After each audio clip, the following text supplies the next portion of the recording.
the stars, never let a human warship enter your Warzone HFY sci-fi story. The crimson warning lights bathed the Galactic Defense Council headquarters in an ominous glow as Admiral Theron Kai Vex of the Eldari Supremacy burst through the reinforced doors of the emergency chamber. His crystalline exoskeleton clicked against the metallic floor with each hurried step, while his three eyes darted between the holographic displays, showing the carnage unfolding in the Omega Nebula. "Status report," he barked at the assembled alien commanders, his voice carrying the authority of someone who had commanded fleets for over 3 centuries. General Zixthara of the Mantoid Collective stepped forward, her insectoid features twitching with barely controlled panic. "The Vorthan hegemony has launched a full-scale invasion of the Rimward sectors, Admiral. 47 systems have fallen in the past 72 hours. Their new bioweapons are devastating." Admiral Kai Vex studied the tactical projections floating before him. Red zones marked conquered territories, while orange indicated systems under attack. The pattern was clear and terrifying. The Vorthans were cutting through galactic defense forces like plasma through ice. "Casualties?" he asked, though he dreaded the answer. "Over 6 million military personnel confirmed dead," reported Commander Siltheus of the Aquarian Federation, her gill slits fluttering with distress. "Another 12 million civilians are missing, presumed captured for their bioexperimentation programs." The chamber fell silent, except for the quiet hum of environmental systems.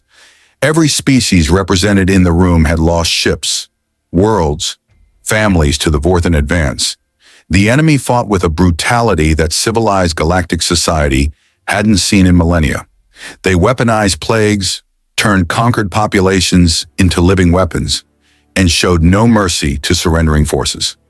"Our combined fleets have engaged them at 17 different battle zones," continued Zixithara, her mandibles clicking nervously.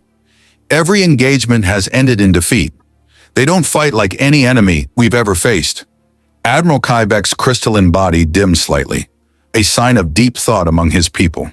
The Eldari had been part of galactic civilization for over 50,000 years, and in all that time they had never encountered an enemy that seemed immune to conventional military doctrine. "What about the Terran Federation?" asked a new voice from the back of the chamber. Every head turned toward Fleet Captain Nixandra of the Stellar Concordat. Her energy-based form flickered with blue light as she spoke. "The humans have been requesting permission to deploy their war fleets for weeks. Perhaps it's time we considered—" "Absolutely not," Admiral Kai Vex cut her off sharply. "The Terran military doctrine is completely incompatible with civilized warfare. Their methods are excessive." General Zixithara's antenna twitched in what might have been agreement. "I've studied their historical records. Their species spent thousands of years perfecting the art of total warfare. They have concepts like scorched earth and acceptable losses that would be considered war crimes by galactic standards, which is exactly why they might be effective against the Vorthans," Nixandra persisted. "These aren't civilized enemies we're fighting. They're using biological weapons against civilian populations, turning children into weapons, harvesting organs from prisoners. Maybe it's time to fight fire with fire." Commander Siltheus shook her head vigorously. "The Terrans have been in space for barely 4 centuries. What could they possibly teach species that have been fighting interstellar wars for tens of thousands of years?" Before anyone could answer, the chamber's main communication array crackled to life. The face of Admiral Marcus Kane appeared on the holographic display, a human with gray hair, steel-colored eyes, and scars across his weathered face that spoke of battles fought and won. "Galactic Defense Council," he said without preamble. "This is Admiral Kane of the Terran Defense Fleet. We've been monitoring your communications. The Vorthan situation has escalated beyond acceptable parameters." Admiral Kai Vex straightened to his full height, which was considerable even by galactic standards. "Admiral Kane, the Terran Federation was specifically excluded from this conflict by Council Resolution 7749 Alpha. Your forces are to remain within Terran space." Kane's expression didn't change, but something in his eyes grew colder. 47 systems conquered in 3 days, Admiral. 6 million military dead. 12 million civilians missing. At what point does your acceptable parameters doctrine start working? Our military operations are conducted according to established galactic conventions, General Zixthara interjected. We don't employ the barbaric methods that Terran forces are known for. Barbaric methods, Kane repeated slowly. Is that what you call winning? The chamber erupted in angry clicks, chirps, and electronic pulses as various species expressed their indignation. Admiral Kyvex raised one of his forearms for silence. Admiral Kane, the Galactic Defense Council appreciates Terran concern, but this situation will be resolved through proper military channels and established protocols. Kane was quiet for a long moment, his gray eyes studying each alien face on his display. When he finally spoke, his voice carried a weight that made even the ancient Eldari pay attention. Admiral, with respect, proper protocols are getting your people killed. The Vorthans aren't playing by your rules. They're fighting to exterminate entire species, and you're fighting to maintain your sense of moral superiority. We fight to preserve civilization itself, Commander Siltheus declared. If we abandon our principles to win battles, what separates us from the enemies we fight? Kane's smile was sharp and dangerous. Victory. The transmission ended abruptly, leaving the chamber in uncomfortable silence. Admiral Kyvex turned back to the tactical displays, watching as another system fell to the Vorthan advance. Deploy the 3rd Combined Fleet to the Zarian system, he ordered. Full defensive formations, standard engagement protocols. We'll show these Vorthans what organized galactic military power can accomplish. 3 days later, the 3rd Combined Fleet was destroyed. Of the 2,847 ships that had departed for Zarian, only 23 escape pods made it back to friendly space. The survivors' reports were consistent and terrifying. The Vorthans had used swarm tactics, biological warfare, and kamikaze attacks that violated every known convention of civilized combat. The emergency session of the Galactic Defense Council was smaller this time. Several species had withdrawn their representatives, claiming they needed to focus on defending their home systems. Admiral Kyvex looked around the chamber at the remaining faces, all showing various signs of stress, fear, and growing desperation. The 4th Fleet is preparing to depart, he announced, though his voice lacked its earlier confidence. Enhanced formations, updated tactical protocols, increased firepower. Admiral, interrupted Fleet Captain Nick Sandra, her energy form flickering erratically. Perhaps it's time to reconsider the Terran offer. My intelligence reports suggest they have weapons and tactics that might be effective against... No. The word came out harder than Kyvex had intended. The moment we allow Terran forces to join this conflict, we legitimize their methods of warfare. We open the door to the kind of total war doctrines that could destabilize galactic civilization for millennia. General Zixthara's mandibles clicked in agreement.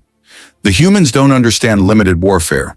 They have concepts like acceptable civilian casualties and collateral damage that are antithetical to civilized military doctrine. If we let them fight the Vorthans, how do we stop them from fighting us next? The debate was interrupted by another communication alert. This time, the face that appeared belonged to Captain Sarah Chen of the Terran scout ship Pathfinder. She was younger than Admiral Kane, but her eyes held the same steel-hard determination. Galactic Defense Council, she said crisply, this is an official notification that Terran forces are moving to engage Vorthan fleets in the Kepler 442 system. We have civilian evacuation ships trapped in that sector, and we will not abandon them. Admiral Kyvex felt his crystalline form heating with anger. Captain Chen, Terran forces are explicitly forbidden from engaging in this conflict. Any unauthorized military action will be considered an act of aggression against the Galactic Defense Council. Chen's smile was cold enough to freeze hydrogen. Admiral, with all due respect, try and stop us. The transmission cut off before anyone could respond. Admiral Kyvex stared at the empty, holographic space where the human captain's face had been, while around him, the alien commanders exchanged worried glances. Should we dispatch ships to intercept them? Asked Commander Siltheus. Kyvex considered this for a moment. The Terran fleet was small, maybe 50 ships compared to the thousands the Council could field. But something about Captain Chen's confidence, about the way she had delivered her ultimatum, made him hesitate. Monitor the situation, he said finally. If the Terrans want to get themselves killed fighting the Vorthans, that's their choice. At least it will demonstrate to the galaxy why their methods are unsuitable for civilized warfare. The Kepler 442 system had been under Vorthan siege for 6 days when the Terran ships arrived. 3 evacuation vessels carrying 30,000 civilian refugees were trapped in orbit around the system's 4th planet, while a massive Vorthan biofleet of over 400 vessels maintained a blockade. Captain Chen stood on the bridge of the Pathfinder, studying the tactical display with the calm focus of a predator. Her ship was one of 50 Terran vessels, a tiny force compared to the enemy fleet, but each ship was crewed by humans who had studied warfare as both art and science. Analysis, she requested from her tactical officer. Lieutenant Commander Alex Rodriguez, a young man whose family had fled the outer colonies ahead of the Vorthan advance, pulled up detailed scans of the enemy formation. 412 Vorthan bioships, Captain. They're maintaining a standard blockade formation, tight defensive perimeter, overlapping fields of fire, command vessels in the center. Chen nodded. The formation was textbook perfect for a civilized military engagement. It would force any attacking fleet to make a frontal assault against superior numbers, resulting in massive casualties for minimal gain. Exactly the kind of battle the Galactic Defense Council would fight and lose. Weapons status? All systems green, Captain. Nuclear torpedoes loaded, plasma cannons charged, point defense systems online. And the special package? Rodriguez's grin was sharp and predatory. The nanite swarm is ready for deployment, Captain. Intelligence assures us it will interact, interestingly, with Vorthan biotechnology. Chen turned to her communications officer. Lieutenant Park, open a channel to all Terran ships. Channel open, Captain. Chen keyed her microphone, her voice carrying to every human ship in the task force. This is Captain Chen to all vessels. You know why we're here. 30,000 civilians are counting on us, and the galaxy is watching. Today we remind everyone why humans don't fight fair. She paused, studying the massive enemy fleet on her display. All ships, execute Protocol Omega. Show these aliens what total war actually looks like. The Terran fleet didn't attack the Vorthan formation. They ignored it completely. Instead, they scattered throughout the system like seeds on the wind, each ship heading for a different target. Some headed for the system's asteroid belt, others toward the outer planets. Still others dove straight for the local star. Captain Chen watched the Vorthan fleet's confusion as their neat defensive formation suddenly had nothing to defend against. The bioships began to spread out, trying to cover multiple vectors at once, which was exactly what she had been hoping for. Phase 1 complete, reported Rodriguez. All ships in position. Execute Phase 2. The Terran ships began their work with methodical precision. The vessels in the asteroid belt started nuclear mining, not to extract resources, but to turn every large asteroid into a kinetic weapon. Ships near the outer planets began construction of automated weapons platforms using local materials. The vessels that had approached the star started deploying solar collection arrays that would feed energy to weapon systems throughout the system. The Vorthans responded the way any civilized military force would. They sent ships to stop the individual Terran vessels. It was exactly the wrong response. The first Vorthan squadron to engage the humans at the asteroid belt ran into a nightmare of improvised weapons and dirty tactics. The Terran ships had weaponized the asteroids themselves, using precisely calculated nuclear charges to send massive rocks hurtling at enemy vessels at incredible velocities. When the bioships tried to use their organic armor to absorb the impacts, they discovered that the humans had seeded the asteroids with radioactive isotopes that poisoned the living vessels from within. Meanwhile, the Vorthan ships sent to engage the Terran vessels near the outer planets found themselves fighting an enemy that didn't exist. The human ships had constructed automated defense platforms and then disappeared, leaving the aliens to waste time and ammunition fighting machines while the real threat prepared elsewhere. The coup de grace came when Captain Chen activated the nanite swarm. The microscopic machines, designed specifically to interface with biological systems, spread throughout the Vorthan fleet faster than their organic sensors could detect. Within minutes, the bioships began experiencing system failures as the nanites rewrote their genetic programming, turning the vessel's own biological processes against them. "My God," whispered Lieutenant Park as she watched the tactical display. "They're eating themselves alive." The Vorthan fleet, which had seemed invincible just hours before, was tearing itself apart from within. Bioships turned their weapons on their own squadrons, convinced by the nanites' neural manipulation that they were fighting different enemies. Command vessels lost control of their subordinates as their communication organisms were reprogrammed to send contradictory orders. In less than 4 hours, the Vorthan blockade was completely destroyed. Not a single Terran ship had been lost. Captain Chen opened a channel to the trapped evacuation vessels. "Civilian ships, this is Captain Chen of the Terran Defense Fleet. The system is secure. You are free to continue your evacuation." The response came from the lead evacuation ship, a massive vessel carrying refugees from 17 different species. "Captain Chen, this is Commander Veltar of the Catharian Concordat. How did you destroy an entire Vorthan fleet with only 50 ships?" Chen's smile was visible in her voice. "We didn't fight their battle, Commander. We fought ours."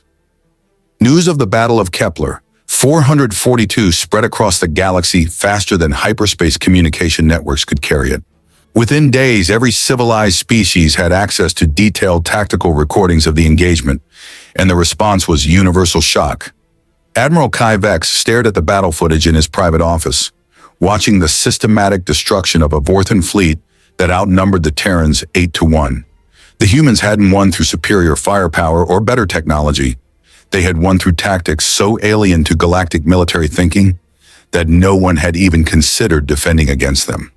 "They turned the entire star system into a weapon," he murmured to himself. "They didn't fight a naval engagement. They fought a war of total annihilation." His private communicator chimed, and General Zixthara's concerned face appeared on the display. "Admiral, we have a problem. 17 different species have formally requested that Terran forces be assigned to their defense fleets. They're saying our methods aren't working against the Vorthans." Kyvex closed his eyes. "All 3 of them. What's the status of the 4th fleet?" "Destroyed 6 hours ago at the Procyon system. Only 12 escape pods survived out of 3,200 ships." The numbers hit Kyvex like a physical blow. In 1 week, the Galactic Defense Council had lost over 6,000 warships and millions of crew members. Meanwhile, 50 human ships had completely annihilated a Vorthan fleet without taking a single casualty. "Admiral," Zixthara continued, "I've been analyzing the Terran tactics. They don't fight to defeat enemy fleets. They fight to eliminate the enemy's ability to wage war entirely. It's a completely different military philosophy." "It's barbaric," Kyvex replied automatically, but the words lacked conviction. "Is it more barbaric than losing every battle?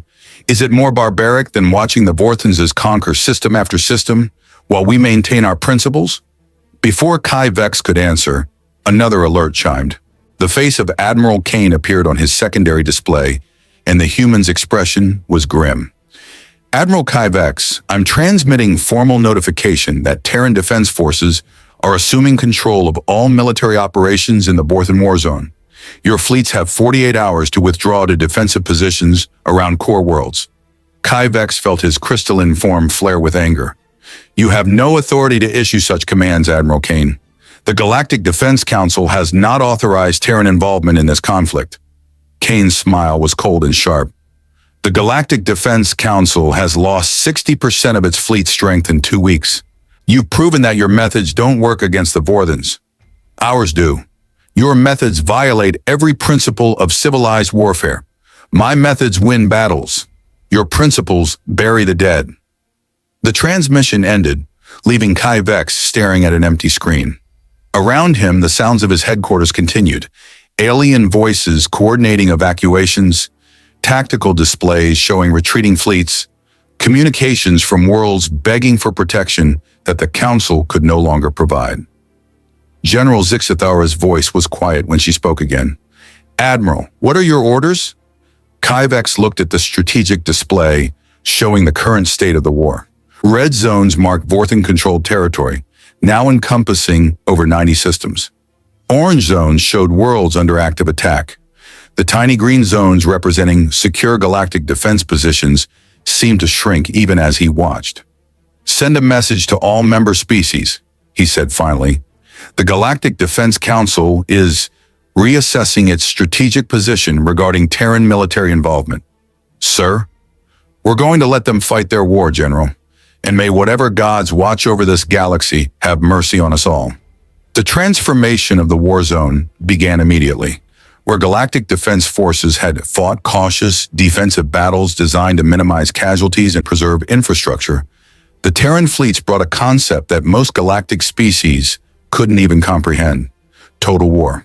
Commander Elena Vasquez of the Terran battleship Retribution stood on her bridge, watching as her fleet approached the Vorthan-held Altair system. Intelligence reported that the enemy had established massive biofactories on 3 planets, using captured civilians as raw material for their organic weapons. "Status report," she requested from her tactical officer. 47 Terran ships operational, Commander. The system contains approximately 800 Vorthan vessels, plus orbital bioplatforms around each inhabited planet, Vasquez nodded. By galactic defense standards, this would be considered an impossible engagement. 47 ships against 800, with the enemy holding fortified positions. By Terran standards, it was just Tuesday. "Initiate Protocol 7, she ordered. Her crew moved with practiced efficiency, preparing weapon systems that had never been used in galactic warfare because no civilized species had ever conceived of them. Stellar manipulation charges that could destabilize a star's fusion reactions. Gravity bombs that could create temporary black holes. Nanite clouds designed to consume entire planetary ecosystems. "Commander," her communications officer called out, "we're receiving a transmission from the Vorthan command ship. They're demanding our surrender." Vasquez turned toward the main display as the alien commander appeared. The Vorthan was a massive creature of writhing tentacles and biological armor, its voice a harmony of different organic sounds that the translator could barely parse. "Human vessels," it said, "you are vastly outnumbered. Surrender now and your deaths will be swift. Continue to resist and we will harvest your genetic material for our breeding programs." Vasquez stepped forward, her expression calm and professional. "Vorthan Commander, this is Commander Elena Vasquez of the Terran Defense Fleet. I'm going to give you one opportunity to release the civilian prisoners and withdraw from this system." The alien's response was a sound that could only be described as laughter. "You threaten us? Your tiny fleet against our battle-tested forces? We have conquered dozens of systems using these same tactics." "Yes," Vasquez replied, "but you've never fought humans before." She turned to her weapons officer. "Execute Protocol 7, full spectrum engagement." What happened next would be studied in military academies across the galaxy for centuries. The Terran fleet didn't attack the Vorthan ships. They attacked the system itself. Stellar manipulation charges deployed near the local star began altering its fusion patterns, causing massive solar flares that disrupted the bioship's organic systems. Gravity bombs deployed at strategic points created tidal forces that tore apart the enemy's orbital platforms. Nanite clouds seeded throughout the system began consuming the biological components of every Vorthan vessel, turning their own weapons against them. But the most shocking moment came when Commander Vasquez ordered the deployment of planet-killer torpedoes against the Vorthan biofactories. "Commander," her tactical officer called out, "there are still civilian prisoners on those planets." Vasquez's expression didn't change. "I know, but if we don't stop the biofactories now, they'll produce weapons that will kill millions more civilians in future battles. Sometimes you have to sacrifice thousands to save millions." The torpedoes struck their targets with precision that was almost surgical. The biofactories were completely destroyed, along with the Vorthan forces guarding them. "The civilian prisoners, scanning for survivors," reported the sensor operator.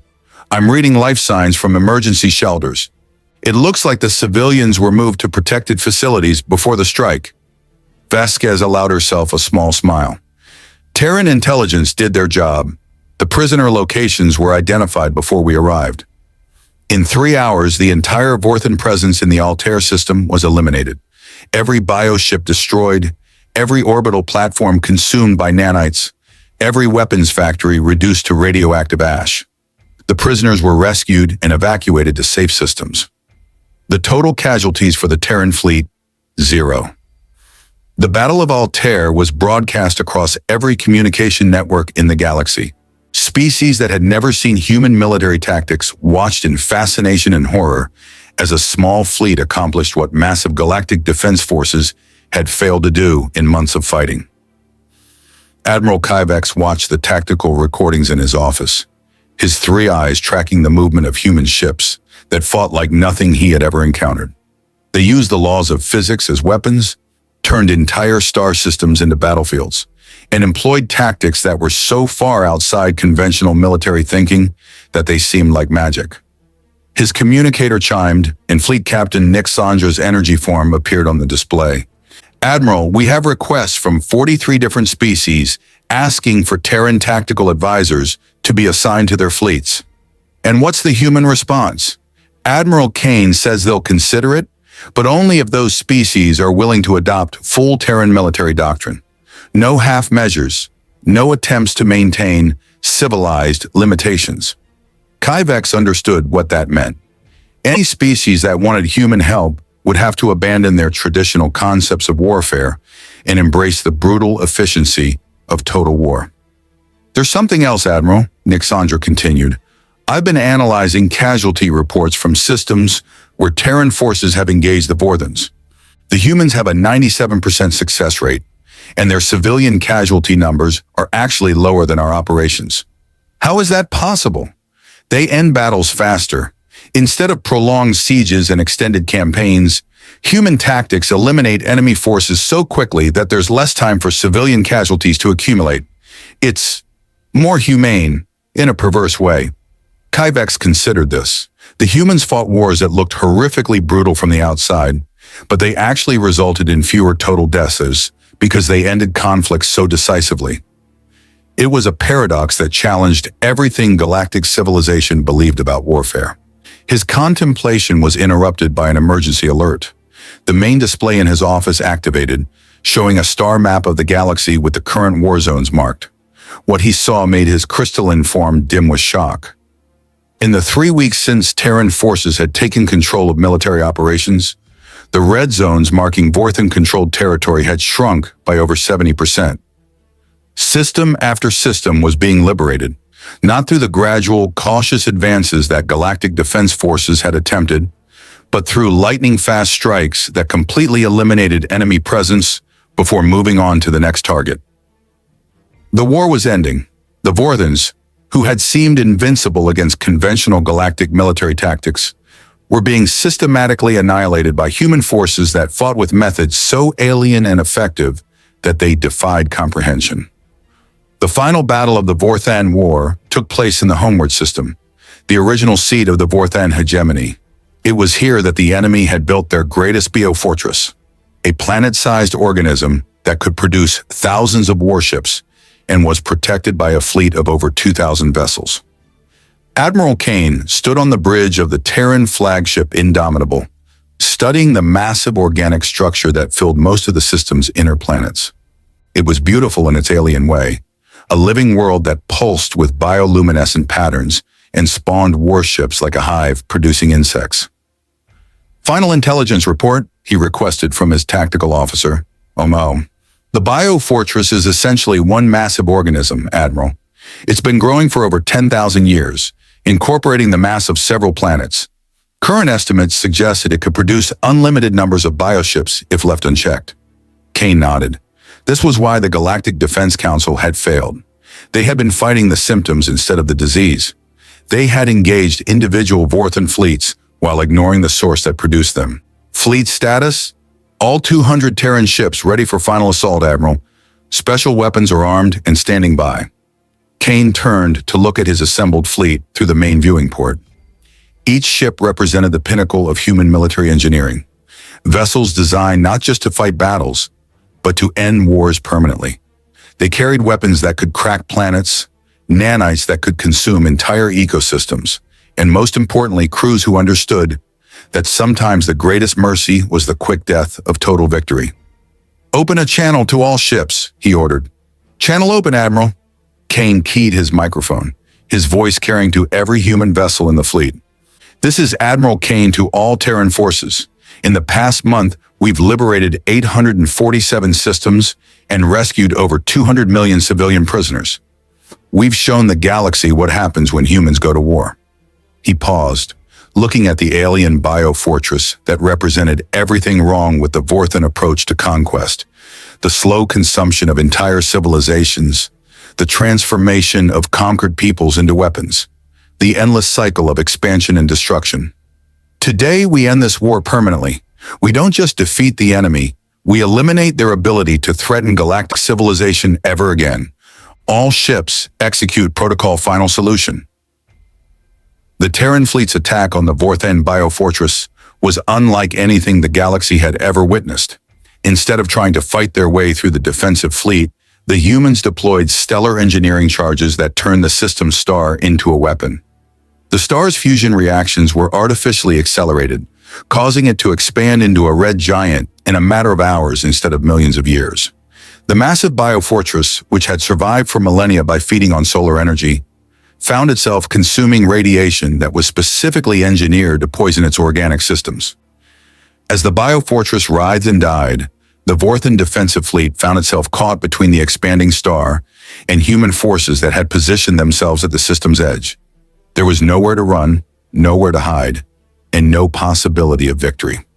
The battle lasted exactly 47 minutes. When it was over, the Vorthan hegemony had ceased to exist as a military force. Their homeworld was dead, their fleets were destroyed, and their ability to wage war had been eliminated forever. Admiral Kane watched the expanding red giant consume the remains of the biofortress, its light washing over his ship's bridge in waves of crimson and gold. Behind him, his crew worked quietly at their stations, already preparing reports and planning the fleet's return to friendly space. "Admiral," his communications officer called out, "we're receiving transmissions from across the galaxy. Every major species is requesting immediate meetings with Terran Command." Kane wasn't surprised. The galaxy had just witnessed the complete destruction of an enemy that had seemed unstoppable, accomplished by human forces that made up less than 1% of the total galactic military. Every alien civilization would be recalculating their strategic relationships with humanity. "What's the message from the Galactic Defense Council?" "Admiral Kai Vex is requesting a formal meeting to discuss integration of human military doctrine into galactic defense protocols." Kane smiled grimly. Integration. The aliens still didn't understand what they were really asking for. They wanted the benefits of human military effectiveness without accepting the philosophical changes that made it possible. "Send a message to Admiral Kai Vex," he said. "Tell him that if galactic civilization wants human protection, they need to understand what that means. We don't fight limited wars. We don't follow rules that get our people killed. We fight to win permanently and completely." He turned back to the viewing port, watching as the red giant continued to expand, consuming the last traces of the Vorthan presence in the galaxy. "And tell him this, the next time an enemy threatens galactic civilization, don't wait until you've lost half your fleets before calling us. Because once human warships enter a war zone, the nature of the conflict changes forever." 6 months after the end of the Vorthan War, the Galactic Defense Council convened for what many observers called the most important session in galactic history. The Great Assembly Hall was filled with representatives from over 400 species, all there to address the same question. What was humanity's role in galactic civilization now that everyone had seen what they could do? Admiral Kai Vex stood at the central podium, his crystalline form reflecting the lights of countless alien technologies. His speech had been prepared by committees, reviewed by diplomatic experts, and approved by the leaders of dozens of worlds. But as he looked out at the assembled representatives, he found himself abandoning his prepared remarks. "Fellow beings," he began, 6 months ago, this council made a decision that nearly cost us our civilization. We excluded humanity from the Vorthan conflict because we believed their methods were too brutal, too uncivilized, too dangerous for galactic society." The hall was absolutely silent. Everyone knew what had happened next. "We were wrong," Kai Vex continued. "Not just tactically wrong, but philosophically wrong.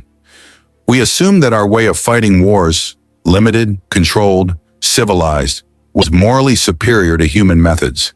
We discovered that there's nothing moral about losing wars to enemies who show no mercy. He activated a holographic display showing the final casualty figures from the war. Under Galactic Defense Council command, we lost over 8,000 ships and 15 million military personnel in 2 months of fighting. Under human command, the war was ended in 6 weeks, with total casualties of fewer than 100,000 beings. A ripple of sound passed through the assembly. Clicks, chirps, electronic pulses that represented various forms of acknowledgement or surprise. The humans didn't save fewer lives by being more careful, Kyvex explained. They saved more lives by being more effective. Their methods ended the conflict before it could claim even more victims. Admiral Kane entered the chamber at that moment, flanked by Captain Chen and Commander Vasquez. The 3 humans walked calmly to their designated section, their black uniforms a stark contrast to the colorful robes and exotic forms of the alien representatives. Kyvex gestured toward them. Admiral Kane, the Council would like to formally thank you for your service in the Vorthan conflict. Your forces saved galactic civilization. Kane stood slowly, his gray eyes sweeping across the assembled aliens. When he spoke, his voice carried the weight of someone who had seen the cost of war and understood its necessities. Admiral Kyvex, members of the Council, I appreciate your thanks, but I want to be clear about something. We didn't save galactic civilization out of altruism. We saved it because that's what humans do. We fight threats to our communities, whether those communities are human colonies or alien worlds. He paused, letting his words sink in. But if you think this conflict taught you that humans make useful allies, you've learned the wrong lesson. The chamber erupted in surprised sounds as various species reacted to Kane's statement. He waited for quiet before continuing. You've learned that humans fight wars differently than you do. What you haven't learned is why that difference exists. We don't fight limited wars because we can't afford to lose them. We don't follow rules of engagement that favor our enemies because we won't sacrifice our people for abstract principles. We fight to win because anything less than victory is unacceptable. Captain Chen stood up beside him.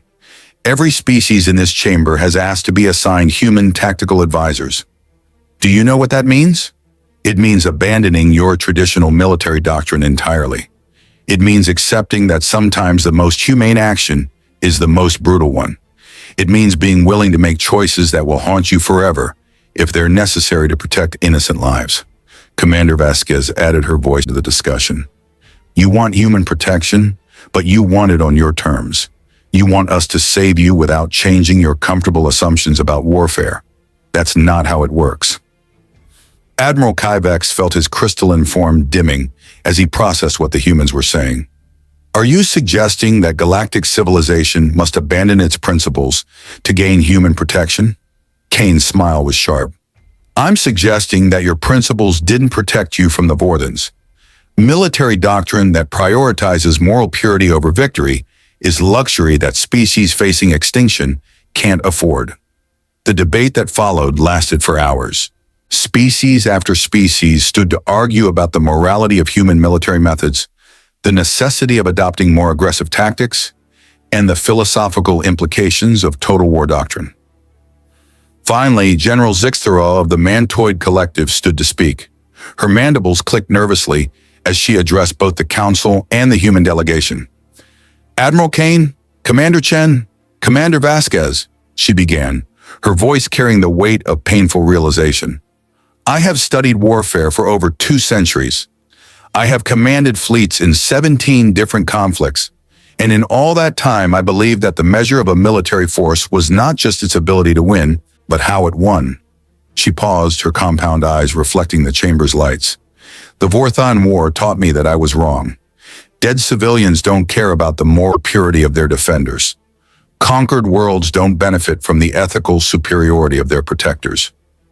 Admiral Kyvex watched as one of his most trusted allies essentially endorsed human military doctrine.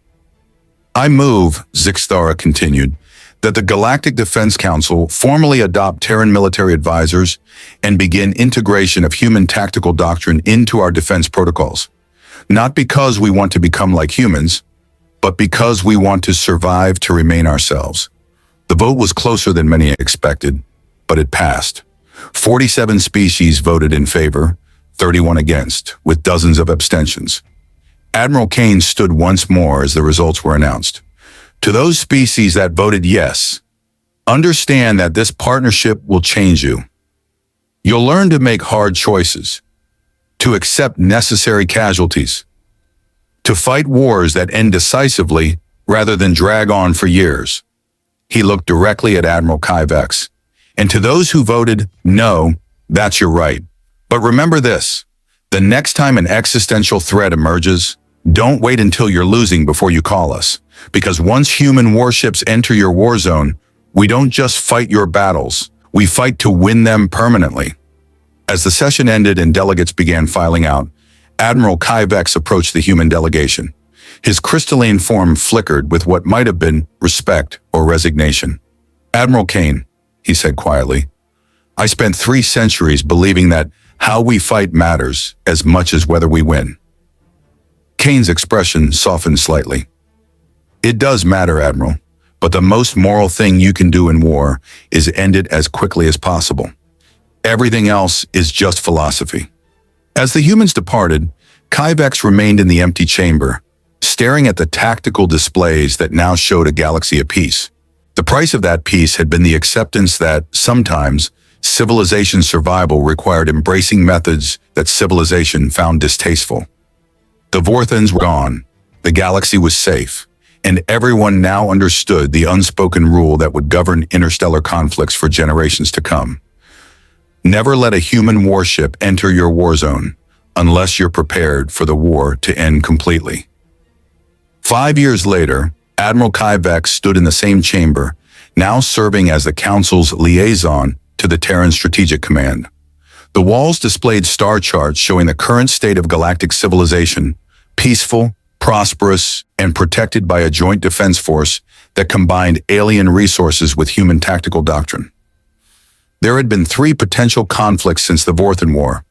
All 3 had ended before they truly began, resolved through negotiation once the aggressors learned that any military action would trigger human intervention. The galaxy had learned to police itself, knowing that the alternative was human enforcement. It wasn't the peace that galactic civilization had expected, but it was the peace they had received. And in the end, Kyvex had to admit, it was a peace that worked. The humans had kept their promise. They had changed everything.